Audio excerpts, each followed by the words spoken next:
Y ya como le recordaba, está aquí el doctor Moreno Durazo para su sección de los miércoles. ¿Cómo le va? Doctora, ¿cómo me le va? Muy bien. Así como dicen los colombianos. No, muy bien también. Sí. Aquí en la cita puntual de los miércoles con el rating. Oye,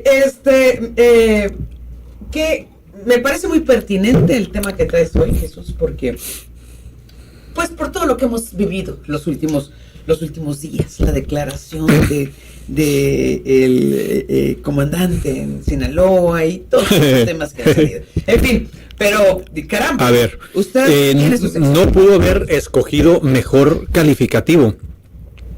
Pertinencia, esa es la palabra. De lo que vamos a hablar ahora es de un libro. Ahora aquí lo voy a poner para los amigos de las redes digitales, quien nos siga por las redes y por las plataformas, que se llama Tensiones en el Ejército, Diálogo con Altos Mandos. Es un libro del doctor Rubén Aguilar Valenzuela, sonorense él. Por accidente nació en Guatabampo, sus padres estaban en Navojoa, supongo que andaban por allá en algún asunto de turismo en Guatabampito, alguna cosa de esas. Nació en Guatabampo, estudió en el Regis, iba a decir las hay, en el Regis, aquí en Hermosillo, ya se fue a México, estuvo con los jesuitas, estuvo en la guerrilla en El Salvador, tiene toda una historia muy interesante, como muchos lo ubican como el vocero de Fox. Yo tuve el gusto que dice, y lo voy a decir literal como él lo dice, no por derecho de autor, dice que en su puta vida dijo esa frase, así lo dice él, derecho de autor, yo hago nada más la nota de pie de página. Entonces, es un escritor, es un autor muy prolífico, se dedica a la academia en la Universidad Iberoamericana y a la consultoría en comunicación, es un buen consultor en comunicación. Muchos lo conocieron o supieron de su existencia, incluso aquí en Sonora, a raíz de su ejercicio gubernamental, efectivamente, con el presidente Fox. Fue Alfonso Durazo, fíjate qué ironía, fue el que lo invitó a trabajar con Fox. ¿Ah, sí? Alfonso Durazo estaba en la particular. Sí. Y bueno, Rubén pensó que como se dedicaba a la consultoría, pues pensó que a lo mejor algún servicio externo, una cosa de esas. Y no, dice que le dijo, quiero que te vengas a gestionar la comunicación del nuevo gobierno conmigo aquí, que la pensó mucho, que la consultó, porque pues implicaba dejar una vida relativamente pues cómoda, donde tú te puedes programar con tus horarios, con tu trabajo y demás, para irte a meter al gobierno, claro. Que los que hemos pasado por ahí ya sabemos de qué se trata ese asunto, ¿no? Que no es nada sencillo, no es nada fácil. Bueno, pertinente ese libro, porque sale hace un par de semanas, y es en un momento, Soledad, en el que todavía la presidenta no nombraba a los altos mandos del ejército. Uh-huh. Este es un texto que está dividido en 5 capítulos y tiene 44 apartados. Se llama Tensiones en el Ejército, Diálogo con Altos Mandos. Lo edita Cal y Arena, una extraordinaria editorial, por cierto. Y eso de diálogos con altos mandos es donde hay que reparar en un primer momento. Este libro se compone en buena medida por las conversaciones que ha sostenido Rubén con altos mandos del ejército, algunos en retiro, otros no, sobre cómo veían ellos la administración del presidente actual en materia de seguridad. Son conversaciones de muchos años. 20 años. De 20 años. Él hizo amistad precisamente con algunos personajes del ejército cuando estaba en el gobierno federal, claro, con Vicente Fox. Ajá. A partir de ahí se reúne, eso no lo dice literalmente en el libro, a mí me lo ha platicado en más de una ocasión, se reúne a platicar con ellos, a desayunar, a comer, a echar el café con ellos, y ahí van saliendo cosas, van saliendo temas, van saliendo inquietudes, van aflorando preocupaciones, y el libro se compone de 44 artículos que ha publicado Rubén en Exos, en Animal Político y en la revista Etcétera, más una carta que le dirige al general secretario. Son 5 apartados, los apartados Leo rapidito. El 1 es tensiones en el ejército, el 2 es quién controla a quién, el 3 es el fracaso de las Fuerzas Armadas, el 4 es el país militarizado y el 5 es militares corruptos con signo de interrogación y un epílogo. Son 5 apartados y un epílogo. El libro, desde mi muy particular punto de vista, yo lo leí, se puede leer bajo 2 perspectivas. Una, a partir de esa escucha en corto que ha tenido Rubén con militares, con altos mandos del ejército, por un lado, y 2, a través del análisis, la interpretación de datos que arrojan instituciones académicas, organizaciones de la sociedad civil, por ejemplo, el Centro PRO, Juárez, que están constantemente ventilando datos en materia de seguridad.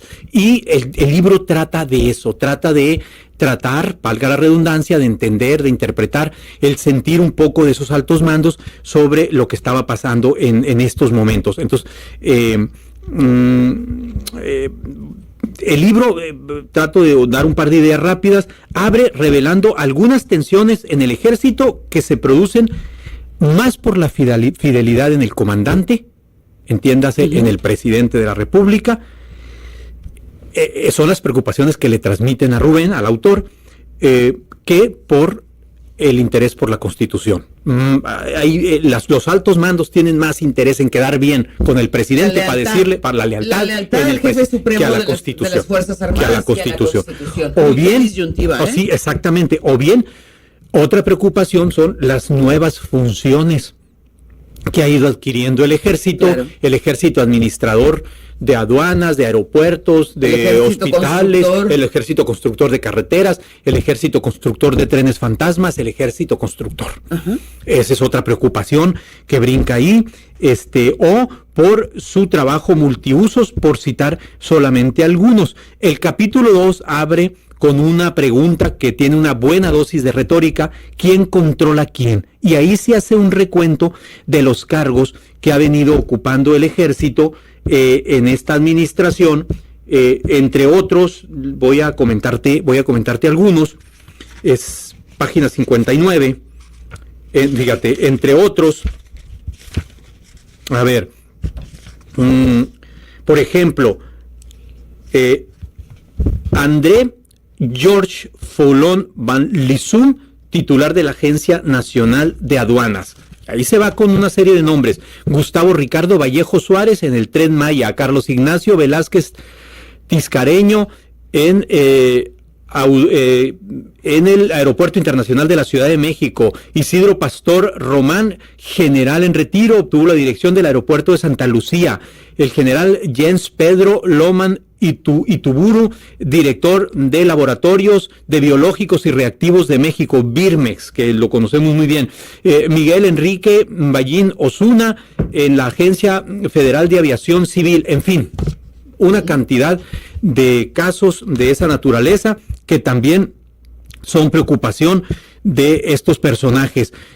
Insisto, el libro recoge también datos importantes de organizaciones de la sociedad civil, de organizaciones académicas. A mí en lo personal me llamó mucho la atención, por ejemplo, doctora, que en lo relacionado con los asesinatos de la Guardia Nacional, según el Centro PRO Juárez, la Guardia Nacional habría privado de la vida a por lo menos 94 personas entre el 27 de mayo del 2019 y el 23 de abril del 2022.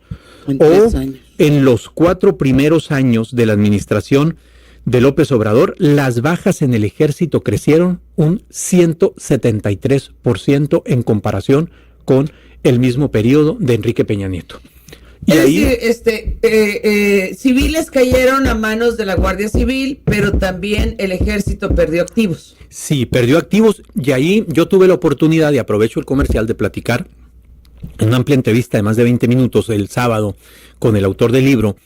Ahorita digo dónde está y dónde la pueden ver, el que le interese.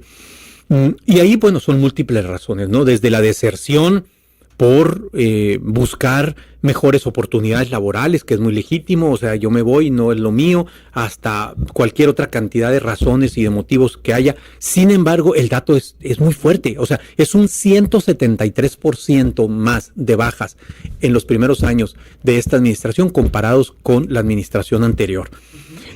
Hasta septiembre del 2023, hasta hace un año precisamente, las Fuerzas Armadas habían pagado 154,230,877 pesos a las personas lesionadas o a las familias de las víctimas asesinadas por integrantes del Ejército y las Fuerzas Armadas.